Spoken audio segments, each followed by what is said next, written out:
exposing McCain's hypocrisy should end his career. John McCain dragged himself out of a hospital after being diagnosed with brain cancer to cast the deciding vote that would kill the Obamacare repeal effort. John McCain stabbed the American people in the back, but it's even worse than that. This is the man who used the Obamacare repeal as the cornerstone of his entire political career. Here's a flashback video recently uncovered that will not only expose McCain for the traitor he is, but destroy whatever political career he had left. In this video, McCain explains in a painful detail why Obamacare must be repealed. Clearly now we know he was just lying and duping the American people. Either that or he selfishly wanted to get back at Trump instead of doing the right thing, and I think it's the latter. What a disgusting DC swamp creature. Let's take a listen to an old video here. 45 seconds, rebuttal, Senator. Nonsense. But the point is that now Congresswoman Kirkpatrick wants us to work together to fix it. The problem is that for the first time in history, a major entitlement reform was rammed through the Congress of the United States without a single vote from the other side. I fought for weeks and weeks and weeks against Obamacare, and they would not allow us an amendment. There was not a single amendment allowed, no input from the minority party. We were then in the minority. Now Congresswoman Kirkpatrick wants us to sit down and work together. Here's how we work together. We repeal and we replace it. And right now, it is so bad that the former President of the United States, Bill Clinton, said it's the craziest thing he'd ever heard of, Obamacare.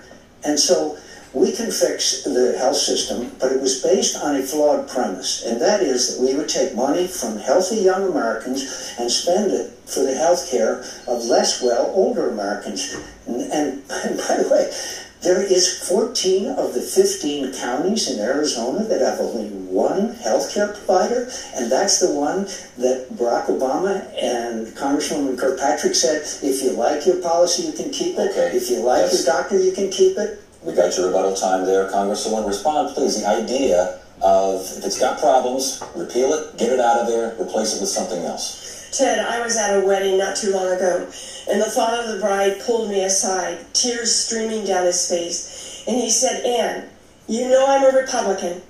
You know I voted against you because of your health care vote. He said, I wouldn't be here today to walk my daughter down the aisle if you had not voted for health care. I don't want to go back to the days when somebody with a pre-existing condition would have died and not been able to walk his daughter down the aisle. But we do have to fix it. There's no question about it. And we really need to address the increasing cost of prescription drugs. By the way, could I just mention that according to a Gallup poll, majority of Americans do not approve of the Obamacare.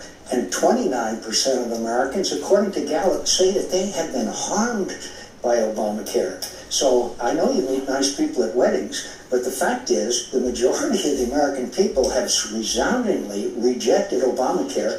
And as far as pre-existing conditions are concerned, we obviously could have risk pools to take care of those people. Nobody's ready to abandon them. To that point, thousands of people have been insured because of the Affordable Care Act, but many people are paying much more than they used to for the same care or worse care. So what is your message to you, to them? Yes, and I just heard from a man the other night who had private insurance, and his insurance rates this year were going to be $3,650 a month. And he said, thank heavens he was able to get insurance through Obamacare, and his premium is about $500 a month. Blue Cross Blue Shield has announced that they're going to have a 65% increase in their charges. 65%. The co-pays and the deductibles are skyrocketing out of sight, and that's why 21 million Americans were predicted to have been part of Obamacare, and only 9 million Americans have. The whole thing is collapsing like a house of cards. Would the whole thing have collapsed like a house of cards, as you describe it, if Congress, instead of repeatedly trying to repeal the ACA, worked to try to improve it? We would be glad to try to fix it, but because it was based on a flawed premise that I just described to you, we have to scrap it and start over. It was based on the wrong idea that we were going to penalize young people. Those young people would rather pay the fine. And by the way, I have legislation that if there's only one healthcare provider, as there is in 14 of the 15 Arizona counties, then they shouldn't have to pay a fine. There's no choice there. There's no doctor that they like that they can keep. It's a scam, and the problem is that the cost is becoming prohibitive, and we've got to change it and fix it. All right, move on to our next question. What a difference, right? What a difference. What a difference from what he's saying today. Con artist, hypocrite, I would say.